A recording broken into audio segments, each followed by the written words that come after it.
सभी को शुभ संध्या। और ये मेरा पहला स्टेज परफॉर्मेंस है। मैं कविताएं लिखता हूँ और कई कविताएं मेरी कई संपादकों में छप भी गई हैं। ये मेरा पहला स्टेज परफॉर्मेंस, शायद थोड़ा अगर कुछ गलतियाँ हों तो मुझे क्षमा कर दीजिएगा। बाकी आपको सुनाता हूँ। मैंने कविताएं कई चीज़ों पे लिखी हैं, लेकिन मुझे ऐसा लग रहा है कि मुझे प्रेम वाली कविता सुनानी चाहिए माहौल को देखते हुए।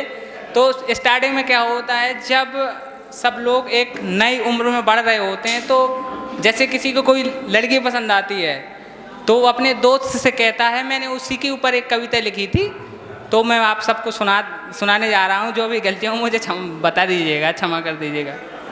उस कविता का टॉपिक था अनुरक्ति।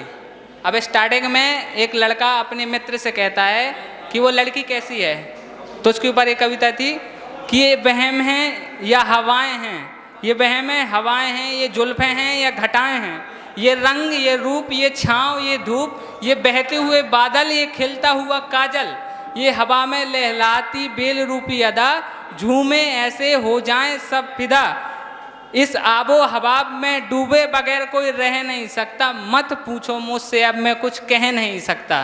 तो उसको इतनी लड़की पसंद आती है कि वो अपने दोस्त से ऐसे कहता है। फिर स्टार्टिंग और आगे बढ़ता है, तो उसके बाद उसकी लड़की से बात होने लगती है। तो फिर वो कहता है कि ये अंग ये रंग ये जलाधी के बहते हुए जल तरंग, ये खुशबू ये लाली ये नूर और कानों की बाली, ये बरकत ये आब हो रहे इसी में आबताब, ये दरख्त और आबो हवा दिया, ये दरख्त और आबो हवा दिया, ये शोहरत बरकत और सहारा दिया, ये रंगो रंगीन ये साज और संगीन, ये ओढ़नी और ये बंधन दिया, और प्रीत के साथ मैंने उसको कंगन दिया। दूर से तारों के साथ मैं उस नूर को बता नहीं सकता, ये बस कर खुशामदी इससे आगे कुछ मैं जता नहीं सकता, मत पूछो मुझसे मैं अब कुछ बता नहीं सकता। अब इसके बाद आगे लाइनें होती हैं, जब लड़का लड़की बात करने लगते हैं तो जो चीज़ें होती हैं उसके बाद उनकी अलग हो जाते हैं। तो उसमें लास्ट की लाइनें थी कि ये नूर दिया ये रातें दी, ये नूर दिया ये रातें दी, ये उल्फत भरी ये बातें की, दिया जब मैंने उसे जिया तब वो कहने लगा मुझको पिया, दिया जब मैंने उसे जिया तब वो कहने लगा मुझको पिया, उसको हाथ दिया और साथ दिया और दिया सुमान, लुटा दिया जब सब कुछ हमने उस पर तब करने लगा वो अभिमान, दौलत शोहरत आबरू लुटाई जिनके लिए, बिरहा के वक्त वो बोला क्या किया है तुमने मेरे लिए। अब रजनी और विवश में करुणा और दिवस में धीरे धीरे बहने से खुद को रोक नहीं सकता, मत पूछो मुझसे धोखा फरेब क्या है भाई, मैं अब कुछ कह नहीं सकता, मैं अब कुछ कह नहीं सकता।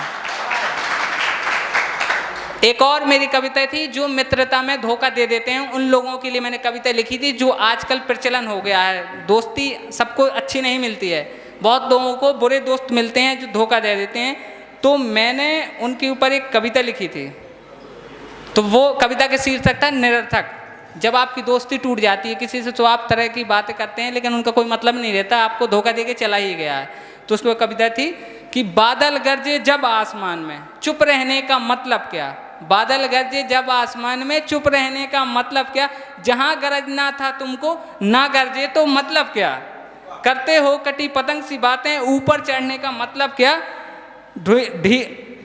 ढील पतंग को तुमने दी हवा को कहने का मतलब क्या, जो हार जाए केवल शंखनाद से ऐसी कौरव सेना का मतलब क्या, पाले हैं जब सांप तुम इन्हें, पाले हैं जब सांप तुम इन्हें अब सांपों से डरना क्या, कौवा बोले सूखे पेड़ से अब अफसोस का मतलब क्या, भटक गए हो उस कटी पतंग की भांति अब ओढ़ने का मतलब क्या, जहां गरजना था तुमको ना गरजे तुम अब फटने का मतलब क्या, खैर छोड़ो इस शोर शराबे को व्यर्थ की बातों का मतलब क्या। और इसी के साथ मैं अपनी वाणी को विराम देता हूँ। आप सबका बहुत बहुत धन्यवाद, आपने जिस पेशेंस से मेरी कविता सुनी इसके लिए आप सबको धन्यवाद। Thank you, have a nice day.